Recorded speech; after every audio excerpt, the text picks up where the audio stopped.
ته مرتد ویلې کیږي کمونست شي وروسته دین پریدي اول مسلمان دی وبه حدثنا عن عكرمة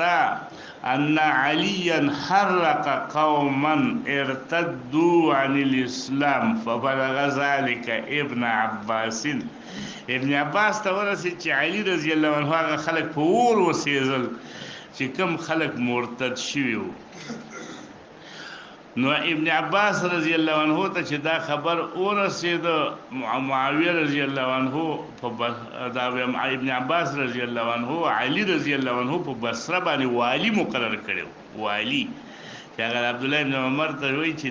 ته ماته ځکه محبوبې چې ته بیخي چېرته نه رسېدلې ولایت او حکومت ته ابن عباس چې دی ولی امرن هغه ولی امرن د هغه څه د بصري والی جوړ کړی شوی او د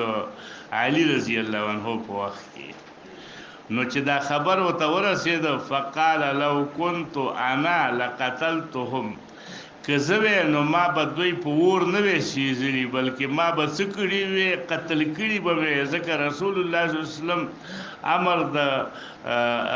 قتل کولو د دوی کړی دی او د سېزل دا به مې نه وې کړي لقتلتهم د وجه د وینا د رسول الله صلی الله علیه وسلم نه چې من بدل دینه فقتلوه ولم اكن لاحرقهم لقول رسول الله صلی الله علیه وسلم لا تعذبوا بعذاب الله دا الله عذاب سره اور ورکول فبلغ ذلك عليا علي رضی الله عنه ته د ابن عباس دا خبره چې ورسېدله فقال صدق ابن عباس علي رضی الله عنه د خپل رای نه وګرځېد او وی ویلا چې ابن عباس دا خبره صحیح کړی دا صدق ابن عباس په روایت د ابو داود کې داسې راځي چې علي رضی الله عنه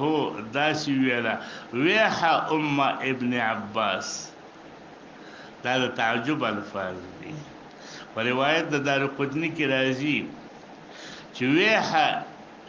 ابن عباس ابن عباس نشته دارقطنی کې ویحه ابن عباس راغلی دی نو دا ویحه ابن عباس یا ویحه ابن عباس وې دا الفاظ دي د خوشالېدلو دا الفاظ دي د تعجب چې څه ډېر غټ عالم دی صحیح خبره کړې ده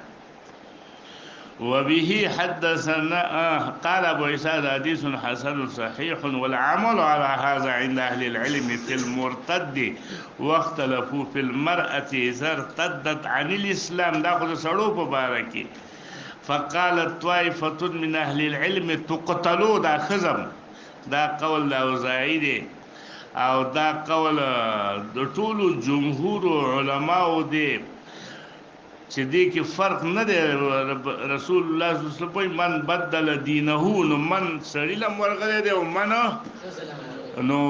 د دې وجه نه دوی وایي چې که خزم دا حکم دی دا قول د اوزاعي د احمد اسحاق او د جمهور علما دی وقالت طائفه منهم تحبسوا ولا تقتلوا خزبا جیل ته واچولی شي نه به وژلی کېږي دا قول د سفیان الثوري دی وغیره من اهل الکوفه چې هغه فقه حنفي ټولو دا رای دا چې دا ولې دوی سره څه دلیل دی چې ښځه به نه وژلی کېږي او جیل کې به اچولی کېږي سړی به وژلی کېږي او ښځه به نه وژلی کېږي دوی سره همدغه دلیل دی چې رسول الله صلی الله علیه وسلم نهى عن قتل النساء والصبیان کنه د کافرو ښځو د وژلو نه یې منع کړې ده نو مرتده ښځه به هم نه وژلی کېږي بلکې په جیل کې به واچولی شي باب ما جاء في من شهر السلاح نور مسلمانان سوزولي او ټول الناس چې تاسو به مسلمان راستشي د ور باندې چې سوزولي شي نور مسلمانان سوزولي او د علي رضی الله عنه دغه ابن عباس راي ده کنه ابن عباس رضی الله عنه وی چې دا ما د رسول الله صلی الله علیه وسلم نه اوریدلی دي چې لا تعذبوا بعذاب الله دا الله عذاب چاله مور کوي دا الله عذاب سره سوځول نو موږ ویلو چې هغه مثل په قصاص کې جایز دی خو چې کله دا مفضي نه وي حرام کار ته اوس دا اوس کدلته ته مثل کې چې ستا څوک یې وجلي دي او وسېزلي دي تم ویځې ولا سېزمه نو دا عمل ستا دا مثلیت ستا په قتل کې مفضي دی حرام کار ته نو دا مه کوه اوس نور که مثلیت وکړه خو په اور کې ورسره مه کوه دا معنا ده باب ما جاء في من شهر السلاح شهره په معنا د تشهیر سره